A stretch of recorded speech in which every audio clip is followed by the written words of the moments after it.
नमस्कार बालमित्रांनो, मी सर्वदा संदीप ताईखेडकर. मी श्री सरस्वती भुवन प्रशाला औरंगाबाद छत्रपती संभाजीनगर येथे इयत्ता 6वीत शिकते. आणि सुमित वाचू लागला ही संदीप वाकचौरे यांची कथा आज मी तुम्हाला वाचून दाखवत आहे.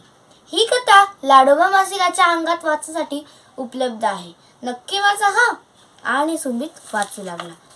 संदीप वाकचौरे. सुमित त्या दिवशी खूप निराश होता. शाळेतून येताच त्याने घरातील कोपऱ्यात दप्तर ठेवले आणि एका कोपऱ्यात जाऊन बसला. अत्यंत निराश होता. डोळ्यात अश्रूंचा बांध होता.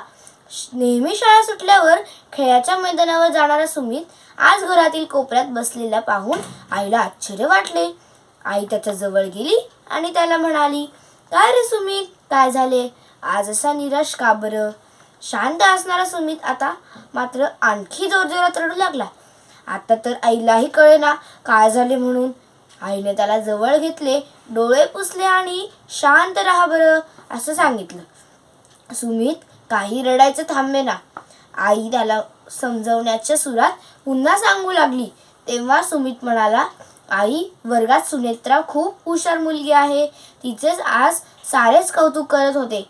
शिक्षक तिच्या पाठीवर कौतुकाची नेहमीच थाप टाकतात. तिचा शाळेत होणाऱ्या प्रत्येक स्पर्धेत प्रथम क्रमांक येतो. मी तर इतका अभ्यास करतो तरी माझा वर्गातील परीक्षेशिवाय कशातच नंबर येत नाही. त्यामुळे परीक्षेत यश मिळाले की शिक्षक अभिनंदन करतात. पण आज बक्षीस वितरणाच्या सोहळ्यात सुनेत्राला 15 बक्षिसे मिळाली. मला तर फक्त एकच मिळाली." आजचे पाहुणे सुद्धा तिचे नाव घेऊन कौतुक करत होते. हे ऐकल्यावर आईला नेमके काय झाले याचा अंदाज आला नाही. आईने मग त्याला हात पाय स्वच्छ धुण्यास सांगितले आणि थोडेसे खाण्यास दिले. मैदानावर खेळण्यासाठी जाण्यास सांगितले.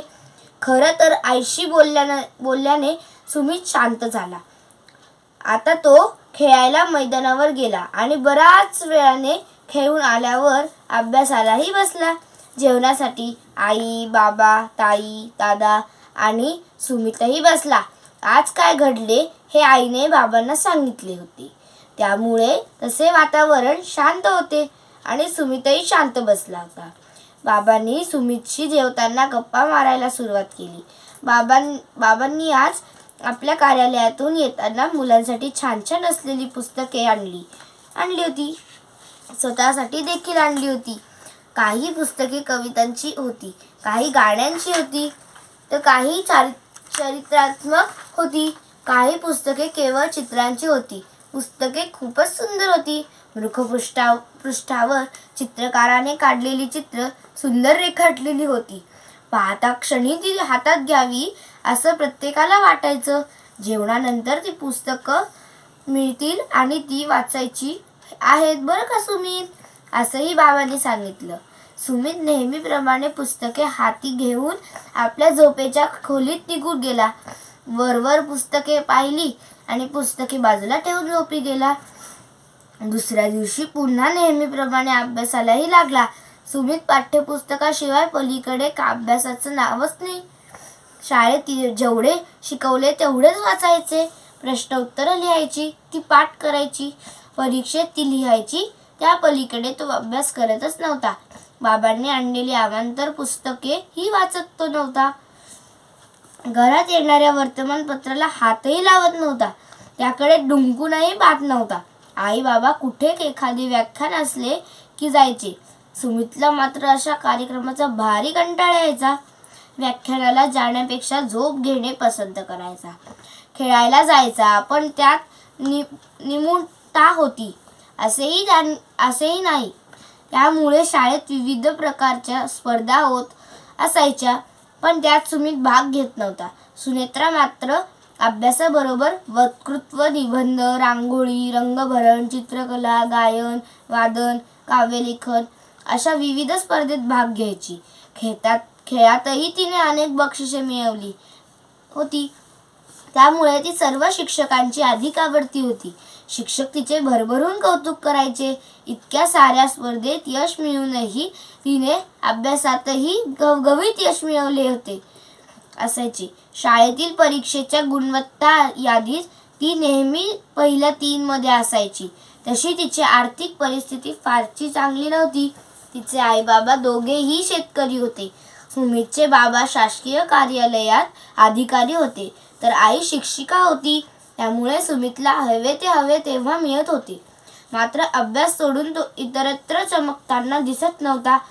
त्याची खंत आईबाबांना होतीच. सुमितलाही वाईट वाटत होते. एकदा सुमितच्या आईबाबांनी सुनेत्रा आणि तिच्या आईबाबांना आपल्या घरी जेवणासाठी बोलवले.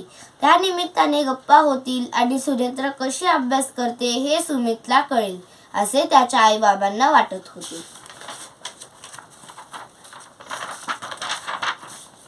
सुनेत्रा ठरलेल्या दिवशी सुमितच्या घरी आली. सोबत तिचे आईबाबा देखील होते. सुमितला खूप आनंद झाला. आईबाबांच्या गप्पा होईपर्यंत सुमित सुनेत्राला घेऊन आपल्या अभ्यासाच्या खोलीत गेला. सुनेत्राने सुमितची अभ्यासाची खोली पाहिल्यावर तिने तोंडातच बोट घातला. अभ्यासासाठी साऱ्याच सुविधा होत्या आणि आईबाबांनी आणलेली अवांतर गोष्टींची पुस्तके पाहिल्यावर सुनेत्रा हरकून गेली. तिने सुमित सोबत गप्पा मारत असताना एक पुस्तकं चाळायला सुरुवात केली. त्यातील आपली कोणती पुस्तके वाचत झाली आहेत हे ती सांगत होती. कोणत्या पुस्तकात काय आहे हे तोंडपाठ असल्याप्रमाणे सांगत होती. पुस्तकातील गोष्टी ऐकून सुमितला खूपच भारी वाटले. सुनेत्रा, तुझ्याकडे आहेत का इतकी पुस्तके, असा त्याने प्रश्न विचारला. तर सुनेत्रा म्हणाली, सुमित, माझे आईबाबा शेती करतात. त्यांच्याकडे माझ्या शिक्षणासाठीच पैसा नाही. मग गोष्टींची पुस्तके कुठून घेणार? मग तू पुस्तके घरी नसताना तू ही पुस्तके कशी काय बरं वाचली? अरे, मी सकाळी शाळा भरण्यापूर्वी आणि सायंकाळी शाळा सुटल्यावर सार्वजनिक ग्रंथालयात 1 तास काम करते. तेथे मला त्याच्यासाठी रोज 20 रुपये मिळतात. मी त्या वेळेत तेथे बसून पुस्तके वाचते. मला आवडलेले पुस्तकं मी घरी पण आणते. रात्री घरी आईला कामात मदत केली. अभ्यास झाला की अवांतर पुस्तकं वाचते. मला पुस्तकातील जे आवडते ते मी वहीत लिहून काढते.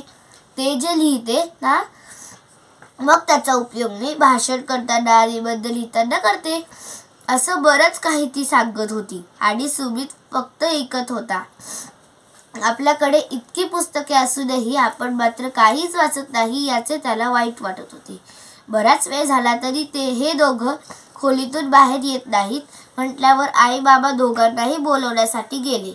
पाहतात तर काय, सुनेत्रा सुमितला पुस्तकांविषयी सांगत होती. पुस्तके कशी आपल्याला शिक्षणाला मदत करतात, पुस्तकांमुळे कसे मोठ्या लोकांचे जीवन बदलले याचे किस्से सांगत होती.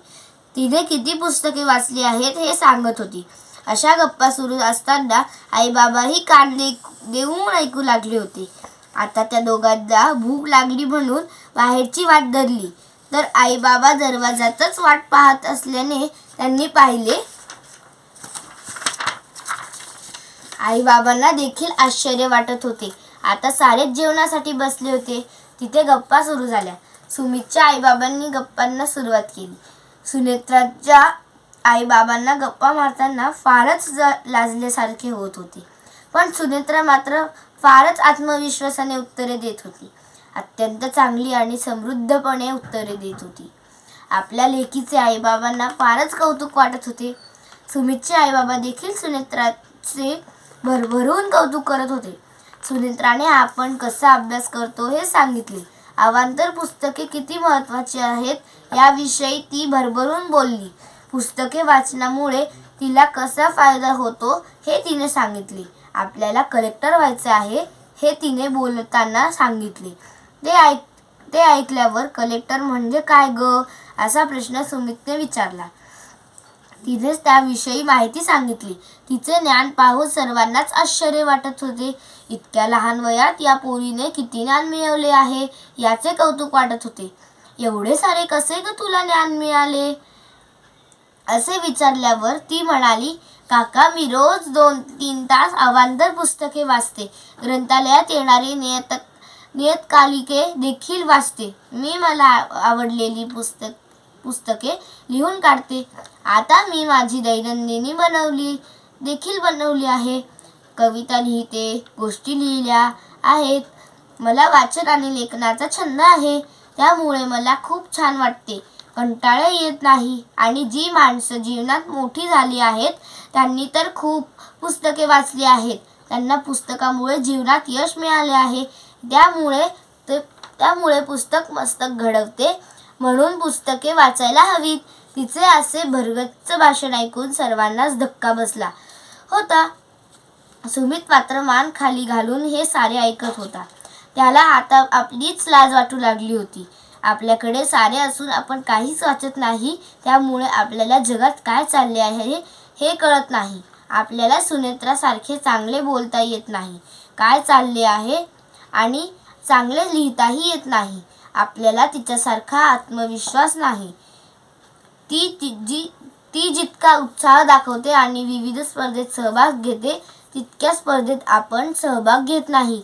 तिला क्रमांक मिळतो आणि आपण सहभागी घेत नाही म्हटल्यावर क्रमांक तरी कसा मिळणार, हा प्रश्न त्यालाच पडला होता. आणि आता सुनेत्रास असलेली पुस्तकांची आवड पाहून सुमितच्या आईबाबांनाही सुमितसाठी आणलेल्या काही पुस्तकातील 3-4 पुस्तके आणून तिच्या हाती दिली. तिचे अभिनंदन केले आणि निरोप घेतला. आता सुमितला आपल्या अपयशाचे कारण कळाले होते. दुसऱ्या दिवशी सुमितने आईबाबांनी आणलेली पुस्तके खाली काढली, त्यावरील धूळ बाजूला केली. ती पुस्तके चांगली लावली. त्यातील एक पुस्तक काढले आणि वाचनास सुरुवात केली. जे आवडेल ते लिहून काढण्यासाठी वही देखील केली. सुमितच्या वेळापत्रकात हा झालेला बदल पाहून आईबाबा खुश होते. पुस्तके वाचणे हे खरे शिक्षण आहे. पुस्तके वाचली तर जीवन समृद्ध होते, त्यातून आत्मविश्वास येतो, त्यातून मस्तक घडते, हे ते जाणून होते. त्यामुळे हातचे सुमितचे बदललेले वेळापत्रक आणि हाती असलेले पुस्तक पाहून घरात सर्वांना आनंद झाला. काही दिवसातच सुमितही शाळेच्या विविध स्पर्धेत सहभाग नोंदवू लागला. त्यालाही यश मिळत होते. त्याचे यश पाहून सारेच खुश होते. शिक्षण म्हणजे पाठ्यपुस्तकांचा अभ्यास नाही, तर आपण इतरही पुस्तके वाचायला हवीत, ते सारेच शिक्षण होय. मार्क म्हणजे यश नाही, तर माणूस बनणे हे यश आहे, असं बाबांनी सांगितलं. तेव्हा सुमित म्हणाला, बाबा, मला माणूस व्हायचे आहे आणि मी होईल अशी मला खात्री आहे. मला तुम्ही पुस्तके आणून द्या, मी खूप पुस्तके वाचणार आहे. हा बदल आनंददायी होता. आता सुमित खूपच बदलला होता. बालमित्रांनो, ही कथा आपणास कशी वाटली आम्हाला नक्की कळवा आणि आमचे चॅनल नक्की सबस्क्राईब करा.